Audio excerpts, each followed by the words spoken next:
কাটিগড়া সহ বরাক উপত্যকার জনগণের যাতায়াত সহ যোগাযোগ ব্যবস্থার উন্নতির জন্য একাধিক দাবি পেশ করলেন নবপ্রতিকৃত সংস্থা এবং মা ভারতী সংঘের সভাপতি সুরজিৎ পাল। একই সাথে তিনি এই দাবিগুলো তুলে রাজ্যের মুখ্যমন্ত্রী হিমন্ত বিশ্ব শর্মা ও কেন্দ্রীয় ভূতল পরিবহন মন্ত্রী নীতিন গডকরির হস্তক্ষেপ কামনা করেছেন। রবিবার দুপুরে কাটিগড়া চৌরঙ্গীস্থিত নিজ কার্যালয়ে সাংবাদিকদের মুখোমুখি হয়ে দীর্ঘ প্রতীক্ষার পর অকেজো এমন সেতুটির মেরামতি সহ সংস্কারের কাজে হাত দেওয়ায় তিনি রাজ্য সরকারের এবং বিভাগীয় আধিকারিকদের সাধুবাদ জানান।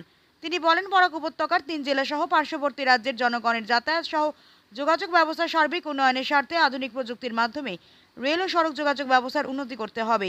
6 নম্বর জাতীয় সড়কের মালিরহর এলাকা থেকে কাটিগড়ার গ্যামন সেতু পর্যন্ত সড়কের বেহাল দশার পরিবর্তনের দাবি সহ শিলচর কালাইন সড়কের বেহাল দশার পরিবর্তনের দাবি সহ যোগাযোগ বিচ্ছিন্ন ওই সড়কের উপর স্থিত হারাং নদীর উপরে সেতুটির নির্মাণ কাজ যুদ্ধকালীন তৎপরতায় সম্পন্ন করার দাবি জানিয়েছেন তিনি। তাছাড়া পূর্ব কাটিগড়ার গণিরগ্রাম ফেরিঘাটে বরাক নদীর উপর একটি নতুন ব্রিজ নির্মাণের দাবি সহ কয়লা চুনাপাথর পাথর বোঝাই ওভারলোডেড লরি দৌরাত্ম্য রোধ সহ বরাকের সিন্ডিকেট রাজবন্ধের প্রয়োজনীয় ব্যবস্থা গ্রহণ সহ বরাক উপত্যকার জনগণের সার্বিক স্বাস্থ্য অন্যান্য উপত্যকার বিভিন্ন কথা তুলে ধরেন বিশিষ্ট সমাজসেবী তথা নবপ্রতিকৃত এবং মা ভারতী সংঘের সভাপতি সুরজিৎ পাল। হিলাল চৌধুরীর প্রতিবেদন, RTN Barak live, Katigorah. Rail, road, জলপথ, আকাশপথ সব কিছুর আধুনিকরণ চাই। আমরা চাই অনেক উন্নয়ন, যেমন কাটিগড়া বরাক ব্রিজের দীর্ঘদিন পর সংস্কার হচ্ছে। এতে আমরা সাধুবাদ জানাই বিভাগীয় কর্তৃপক্ষ এবং সরকারকে। তাছাড়া বাঙ্গারপাড়ে যে রাস্তাটা ব্রিজটা রিপেয়ারিং হয়েছিল 15 দিন, নিয়মে মিনিমাম 21 দিন এটা করিংয়ের সময় দিতে লাগে বা 1 মাস হয়ে গিয়েছিল। ওভারলোড গাড়িতে এত গাড়ি, তো গাড়ি সরকার টেক পাচ্ছে ঠিক আছে, কিন্তু সেই মতো রাস্তা হওয়া দরকার।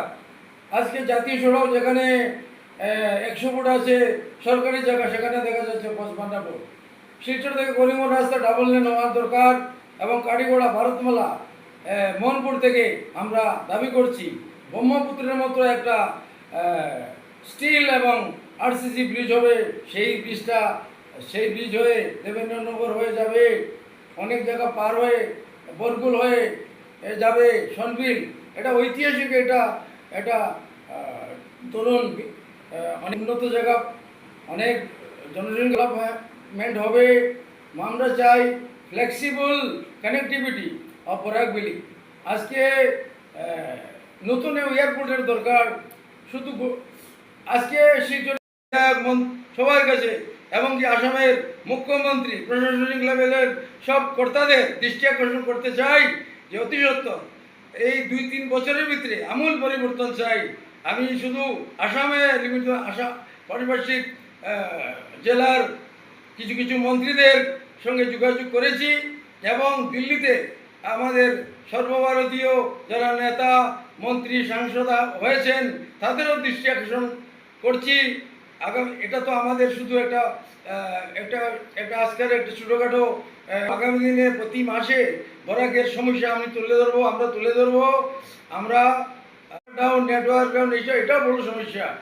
দেশ যদি এত উন্নত হতো, পিছনে সিঙ্গাপুর, জাপান অনুন্নত থাকার অবস্থায় আজকে ভারতবর্ষ দেখা যাচ্ছে 200, 300, 500 বছর পিছিয়ে আছে। হ্যাঁ, তারপরে আমাদের বর্তমান কারেন্সি দেখলে বোঝা যায় আমরা দেশের আমাদের মান কতটুকু আছে। সর্বাঙ্গীন উন্নতি এবং অর্থ সামাজিক রাজনৈতিক উন্নতি শুধু আমরা বরাক পথ দেখাবে। এই প্রসঙ্গে পথে বলবো, কিন্তু সময়ের দরকার। শিলচর শহর যানজটের তো সমস্যা। কাটিগড়া থেকে শিলচর একটা সম্পর্ক এই জন্য আছে যে আমরা কাটিগড়া থেকে রওনা দিলে 3 ঘন্টা সময় নষ্ট হয়ে যায়, আমাদের মূল্যবান সময় নষ্ট হয়। পার্কিং স্লটের দরকার, যেটা আমরা